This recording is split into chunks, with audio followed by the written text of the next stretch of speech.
Está dada a abertura do nosso Avança Igreja. E o propósito é fogo no coração para evangelizarmos essa cidade.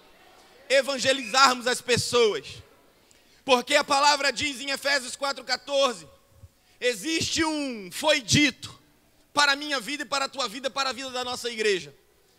E diz assim a palavra de Deus.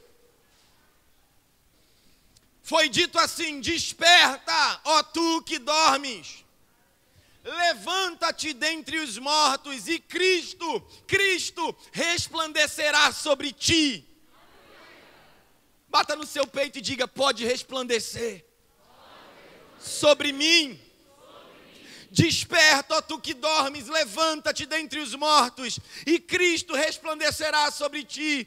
Despertamento, Senhor, essa noite. Ó Senhor, onde houver alguém sonolento espiritualmente, despertamento, despertamento, despertamento. Onde tinha alguém parado, distraído, almático, emocionalmente abatido, conexão com o céu, conexão com o céu. Essa noite, nada vai nos parar, Senhor. Essa é a nossa confissão. Essa é a minha, essa é a sua confissão. Vamos entrar nesse texto essa noite. Desperta, ó Senhor, a tua igreja. Nos levanta, porque não estamos mortos espiritualmente. Estamos vivos, mas às vezes estamos sonolentos, apáticos para o propósito. Apáticos para aquilo que Ele nos chamou para fazer, que um dia ardeu e parece que hoje não arde mais. A renovação de Deus essa noite para você. Vamos nos encontrar de uma maneira mais íntima com esse texto. Mas vamos olhar o versículo 8, o que diz? Efésios 5. Como era antigamente? Vivíamos na escuridão. Agora que pertencemos ao Senhor, estamos na luz. Eu estou na luz. Você está na luz. E nada pode nos parar. Não é uma condição que sua mente cria, é uma condição que Deus estabeleceu. Então a nossa mente precisa se render. Nada vai te parar. Estávamos na escuridão, agora estamos na luz. Por isso, temos que viver. Vivamos como pessoas que pertencem à luz. Pois a luz produz uma grande colheita. Você crê? A luz produz uma grande colheita. Ele nos trouxe para a luz. E a luz produz colheita. Versículo 14. Você que está dormindo, acorde. É com você mesmo.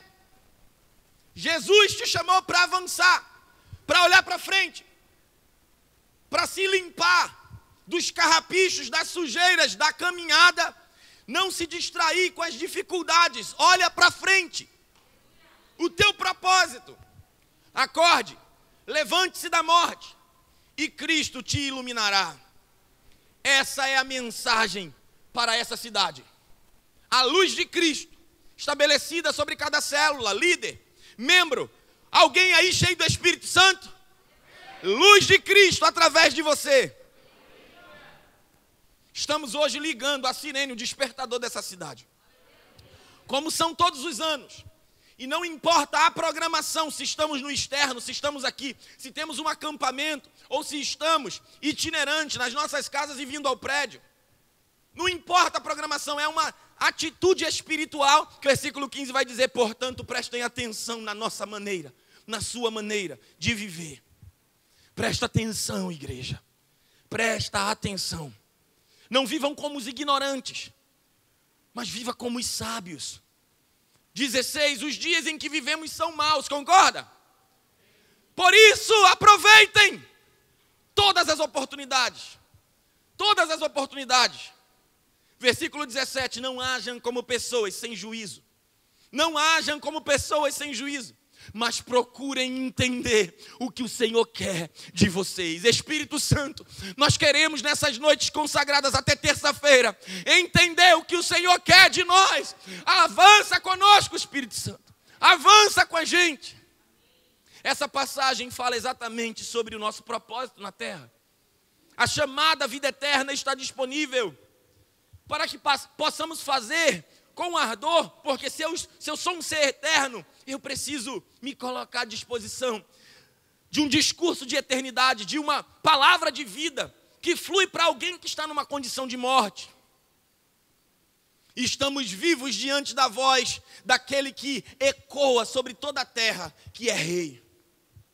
Nós também ecoaremos essa voz na cidade de Olinda. Em cada rua, em cada beco, em cada casa que abre as portas para as nossas células. Cada líder que com muita dificuldade, por vezes, persiste no chamado de liderar seu grupo. Cada adulto que, dependendo também, por vezes, de muitos afazeres, muitas dificuldades, sobrepõe aquelas dificuldades e vai lá cuidar do seu grupo, vai lá evangelizar as pessoas. Deus hoje quer despertar os restinhos, o restante dos sonolentos nessa cidade, porque essa cidade não será chamada mais cidade dormitório. Declare comigo, a cidade acordou. Então, meu irmão, por isso é que foi dito a respeito de nós. O que diz Efésios 5, versículo 14? Como a cidade acordará, se não há quem chame-a? Como Cristo será resplandecido, se não houver quem o anuncie? Romanos 10, versículo 13, diz o seguinte, vamos ler o 14 e o 15 também, porque todo aquele que invocar o nome do Senhor, diga assim comigo, Jesus. Será salvo. Diga assim, eu sou salvo. Aleluia. Como, pois, invocarão aquele em quem não creram? As outras pessoas também precisam ser salvas. Mas como invocar, se não há fé? E como crerão naquele de quem não ouviram falar, nunca ouviram falar? E como ouvirão se não houver quem pregue? Tem alguém aqui que coloca seu coração à disposição para pregar o evangelho? Para sair do conforto? Desperta tu que dormes. De alguma forma, de uma maneira smart, Deus te usará para alguém. Esse ano você ganhará uma vida, esse ano você ganhará uma vida esse ano. Aleluia. E como pregarão, se não há quem possamos enviar? Ou você, ao pensar naquela ladeira, lá da reserva verdejante, vai pensar em mudar de igreja. Por quê? O comodismo. Ah, é longe. Ah, é cedo. Ah, agora os serviços na igreja mudaram. Não, nós fomos chamados para avançar, só vai melhorar. E nós precisamos de um coração disponível para o envio. Como está escrito, como são belos os pés dos que anunciam as boas novas, versículo 15 de Romanos 10. Seus pés são belíssimos diante de Deus. Não é porque você tem uma unha bem pintada, não é porque o seu pé é bem desenhado. Quem aqui acha seu próprio pé feio? Levanta a mão. Você sabia que você está desonrando o que Deus fez? Diga para o seu irmão que levantou a mão, seu pé é lindo. Por que nossos pés são belos? Porque eles anunciam, eles caminham anunciando as boas novas. Meus pés andam em Ouro Preto, andam no Janga, andam em Jardim Fragoso. Meus pés são belos, são ungidos. Onde eu piso a planta dos meus pés, ali prospera. Paulista, Maranguape, todas as cidades serão tocadas pela glória de Deus, no que depender dessa igreja. No que depender dessa igreja. Se há necessidade de fé para haver salvação, é necessário então pregação. Para que haja fé, as pessoas precisam ouvir. Onde estão aqueles que chamarão os desacordados ao despertamento da vida? Você está aqui? Onde estão os discípulos do Senhor? Que chamarão aqueles que estão dormindo para acordarem espiritualmente. Estão mortos espiritualmente. Olinda não será conhecida como uma cidade adormecida. Eu declaro, Senhor, como venho declarando há 6 anos, com pequenos grupos, e fomos crescendo, e essa continua sendo a nossa declaração. Não inventaremos outra confissão, Pai. Olinda não será chamada cidade adormecida, pois os que estavam mortos serão resgatados pelos que andam em vida. Diga comigo, eu ando em vida. E mortos tornarão a viver. Mortos tornarão a viver. Porque eu entendi o ide e pregai o evangelho. Vamos aplaudir o nosso Deus com todo vigor. A igreja não pode cochilar. Aleluia. Vamos resgatar aqueles que nós amamos, aqueles que nós conhecemos, que nós conversamos. Seu amigo jovem andará em vida. Lembrou dele aí? Seu amigo, que é isso? Esse amigo aí que você está lembrando agora, andará em vida, andará em vida, andará em vida. Essa é a palavra sobre ele. Sua amiga andará em vida. Seus parentes, pensa neles agora, andarão em vida. A rua dessa cidade, a rua da sua célula, diga comigo, andará, andará, andará em vida. Aleluia. Aquela rua andará em vida. Aleluia. A cidade dormitório acordou. Assim como foi com o profeta Isaías. Quando ele disse, o Espírito do Senhor está sobre mim. Isaías 61:1. O Espírito de Deus está sobre nós. O Espírito de Deus está sobre essa igreja. Porque o Senhor, Ele nos ungiu. Diga, Ele me ungiu. Tem unção envolvida, querido. Ele me ungiu, sabe para quê? Para levar boas notícias. Ei, minha amiga, ei, meu parente, ande em vida. Volte a viver, volte a ver. Olha, Jesus para você. Liberaremos boas notícias esses dias para os nossos amigos e irmãos. Ele me enviou para cuidar dos pobres. Ele me enviou para dar boas notícias aos pobres. Enviou-me para cuidar dos que estão com o coração quebrantado. Anunciar liberdade aos cativos. Prisões sejam abertas agora, Senhor. Ah, Senhor, coloca cada membro aqui numa posição de fé, porque eles estão ouvindo a palavra. E a fé vem pelo ouvir. Para que cativos sejam libertos agora, Senhor. Mentes travadas, oportunismos diabólicos. Ah, Senhor, entidades demoníacas estão travando a mente dessas pessoas que nós amamos. Agora, destravamento, agora, em nome de Jesus. Visita em nome de Jesus, Pai. Eu declaro pelo Teu sangue, nós cremos no Teu sangue derramado sobre as portas das nossas casas, Senhor, que vidas serão libertas, vidas serão salvas, vidas serão libertas. Deus está libertando vidas agora por meio da sua intercessão. Declara, meu amigo liberto, minha amiga liberta. Porque Ele me chamou para libertar os cativos. Ele me chamou para libertar os cativos. Liberta, Senhor. Aleluia. Enviou-me para cuidar dos que estão quebrantados de coração. A liberdade ao cativo. E libertação das trevas aos prisioneiros. Carregamos e vivemos pela mensagem. E a mensagem de hoje, a boa notícia de hoje é: você precisa conectar esse fluir de fé aqui com o coração daquele que precisa de uma palavra de fé, de uma palavra de vida. Começa pelos status, querido. Começa convertendo sua rede social. Não que ela denuncie aquilo que não tem nada a ver com a palavra de Deus. Não, eu sou socialmente normal na minha rede social.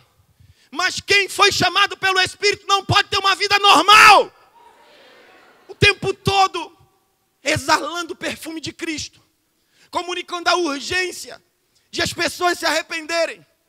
Comunicando a alegria de andar no Espírito, de andar com o Senhor. Começa por lá. Você tem muita influência naquele lugar. Começa compartilhando o que está acontecendo dentro de uma comunidade, por exemplo. De fé, que você vê todos os dias pessoas sendo somadas, pessoas sendo adicionadas, pessoas sendo salvas e vivendo para a glória de Deus. Começa a comunicar, começa a dar essas boas notícias. Essa mensagem pode mudar a realidade de todos aqueles que ainda carecem de uma abundância de vida que eu e você já experimentamos. Você compreende a importância dessa palavra? Quem estava precisando, com humildade e sinceridade, dessa palavra de despertamento? Levanta a mão. Você sabe o que é estar morto espiritualmente? Ir para o inferno, querido. A condição de alguém é morte ou vida, é bênção ou maldição, dependendo da escolha que ela faça. E Cristo, Ele se coloca à disposição para que essa pessoa encontre o caminho da vida. E eu e você vamos preparar esse caminho. Você compreende a importância dessa palavra? Onde estaríamos se não tivéssemos sido perdoados e conduzidos na fé? Talvez estivesse frustrado agora, pastor, porque não tem carnaval. Onde estaríamos nesse sábado se não tivéssemos sido perdoados? Se não tivesse conferência Avança Igreja, você estava na sua célula, na sua preciosa célula. Ou então passeando com a sua família, visitando um ente querido. Eu não sei, mas de uma coisa eu sei: em Cristo, a sua programação é diferente. Parabéns por você ter vindo. Serão dias maravilhosos. Deixa eu te dizer algo importante nessa noite. As trevas em 2020 escarneceu. No Sambódromo, no Rio de Janeiro, o nosso rei, o rei dos reis, foi escarnecido. As trevas precisou recuar em 2020. Sabe por quê? Porque o vencedor passou no mundo e olhou o anjo da morte tragando vidas. Os que estavam em Cristo serão ressuscitados. O luto, a dor, até mesmo experimentamos em alguma dimensão dessa dor. Em 2020, precisávamos do consolo do Senhor, e ainda hoje, por qualquer incidente ou acidente que aconteça, Ele é o nosso consolo. Mas deixa eu te dizer, Deus não perdeu o controle das coisas. Pelo menos para essa festa, que escarneceu do nosso amado, do nosso Jesus, não existiu espaço esse ano. Não tem culto, não. Não tem discernimento e bom senso para conduzir uma pandemia a ponto de saber o que fecha, o que não fecha. Vamos nos deslocar de maneira segura. Vamos trabalhar as políticas sociais a fim de que protejamos a sociedade. Ok, mas algumas coisas perderam o controle. Até hoje, a vacina já chegou e ainda a sociedade está em guerra, em crise. Oportunismo, roubo, 2020 foi um ano difícil. Mas nós passamos e chegamos em 2021.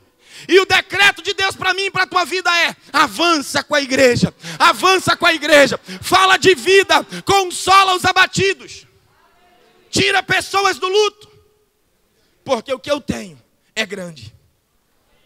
Há um ensino de mais alta importância nessa noite. Cristo morreu pelos nossos pecados, como está escrito nas Sagradas Escrituras. Cristo morreu pelos nossos pecados. 1 Coríntios 15, versículo 3 e 4. Romanos 1, versículo 14 e 17 diz o seguinte, 14 a 17. Estou disposto, tem alguém disposto aqui? A pregar o evangelho também a vocês que estão em Olinda. Por quê? Porque eu não me envergonho. Você tem vergonha de falar, de dizer que é crente? Eu não me envergonho. Eu não me envergonho do evangelho, porque é poder de Deus para a salvação de todo aquele que crê, primeiro do judeu, depois dos gregos, porque no evangelho é revelada a justiça de Deus, uma justiça que do princípio ao fim porque está escrito: o justo viverá pela fé. Então, haverá nesses dias um desespero intenso para anunciarmos esperança e propósito aos perdidos. O amor aos machucados pelo mundo. Trazer luz aos consumidos pela escravidão e escuridão das trevas. A boa notícia é a resposta que todos precisam. Cristo vivo está. Pois apenas o Cristo que eu e você, nós servimos, tem o poder e a autoridade para salvar pecadores da morte. Só Jesus pode de alguma forma te ensinar a sair dessa enfermidade, a atravessar esse vale, a pagar essa dívida. Só Jesus pode te ensinar que, uma vez se entregando para morrer por você, despertar fé em você, de que coisas maiores pode fazer por você. Então eu comunico isso para você: venha para Jesus. A nossa mensagem é esta: Deus não leva em conta os pecados dos seres humanos. E por meio de Cristo, Ele está fazendo com que eles sejam seus amigos. E Deus nos mandou entregar a mensagem que fala de maneira como Ele faz com que eles se tornem amigos. Portanto, estamos aqui, falando em nome de Cristo, como se o próprio Deus estivesse pedindo por meio de nós. 2 Coríntios 5, 17 a 20, escuta. Em nome de Cristo, nós pedimos a vocês que deixem que Deus os transforme. Em nome de Cristo, olha, você ainda não conhece o verdadeiro amor, mas deixe que Deus te transforme de inimigo para amigo dele. De inimigo para amigo. Pregar o evangelho é parte da sua nova natureza. Não tem como você se alimentar do evangelho e esse evangelho, essa boa notícia, essa palavra poderosa, não se misturar com o seu ser interior. Não te incomodar diante de uma prática pecaminosa que você volta para ela. Ah, pastor, realmente isso acontece comigo. E essa é a agonia da fé. Não, isso não é agonia não, querido. Isso é coisa de crente, porque crente não se acostuma mais no pecado. Espírito Santo quando entra, você até tropeça, você até se sente tentado, mas você não se sente mais confortável. Aquilo não faz parte de você. Chegou a revelação? Então quando você estiver passando pela tribulação, pela tentação, pela dificuldade, diga assim: eu sei em quem tenho crido, e que por fim se levantará para vir me buscar. Você está comigo? Então esse aperto, essa pressão faz parte. Eu sou crente. Se o Espírito Santo não estivesse dentro de mim, se eu não estivesse salvo, eu não sentia esse incômodo. Então levanta a cabeça e continua a jornada. Pregar o evangelho é parte da sua nova natureza. Você vai lá e vai continuar pregando. Quando negamos o anúncio da palavra, negamos nossa própria identidade. E privamos as pessoas da descoberta de suas identidades por meio de nós. Diga, por meio de mim. A cidade despertará porque você despertou. Sua vizinha despertará porque você despertou. Seu amigo da faculdade, da escola, desperta porque você despertou. Porque onde tem alguém acordado, faz barulho. Amém? Você tem uma avó, uma mãe que começa a mexer num saco na sua casa, no seu quarto, de 5 horas da manhã. Onde tem alguém acordado, tem barulho. E o nosso barulho é a mensagem do evangelho. Jesus vive e por fim salvará esta cidade. Aleluia. Aleluia. Você tem falado e falará, ou falará da boa notícia esses dias. Todos os confins da terra se lembrarão e se voltarão para o Senhor. E todas as famílias das nações se prostrarão diante dele. Salmo 22, 27 para você. Aquilo que o Senhor falou será cumprido. Ano após ano, na vida dessa igreja, eu tenho visto o cumprimento da palavra de Deus. Os meus tropeços, os seus tropeços, não atrapalhou os planos de Deus e nunca vai atrapalhar. Desde que, também, voltemos arrependidos, voltemos disponíveis, dependentes, humildes, Ele cumprirá a promessa dEle de salvar os deles por meio de vós. Ele cumprirá a promessa dele de salvar os deles por meio de vós. Os dele, ele salvará por meio de vós. Diga para o seu irmão, por meio de você. Diga para o outro, ele salvará. Vamos celebrar, igreja. Aleluia. Aleluia. Aquilo que o Senhor falou será cumprido. Conseguiu? É difícil, não é? Aleluia, ok. E aí, decide participar dessa obra? Decide participar dessa obra? Decide ser um agente ativo de transformação na sua célula? Ei, adolescente, deixa eu te dizer algo. Não é só um lugar legal. É um lugar especial. E se você quer desfrutar desse lugar, na dimensão da sua especialidade, deixa eu te dizer. A especialidade desse lugar, chamado célula, é salvar perdidos. Então, se você tem um amigo adolescente, que você não faz a mínima diferença na sua escola, por exemplo, estava conversando com meu filho no discipulado dele, sobre o dia a dia dele, a escola, o leque de oportunidade que ele tem para fazer a diferença na sala de aula dele, é um celeiro missionário. um lugar de trabalho. Você está ali, você é uma pessoa normal, está brincando, está estudando, mas você está ativado, certo de que tem uma mensagem dentro de você para ser exposta. No seu trabalho, seus clientes, ali é o seu campo missionário. Nós precisamos entender que uma cidade prospera, uma cidade nasce, uma cidade próspera nasce a partir de um povo que prospera na palavra de Deus. E a prosperidade da palavra de Deus para você é: desperta, você pode fazer mais, tem alguém esperando por aquilo que você carrega, a sua palavra de vida.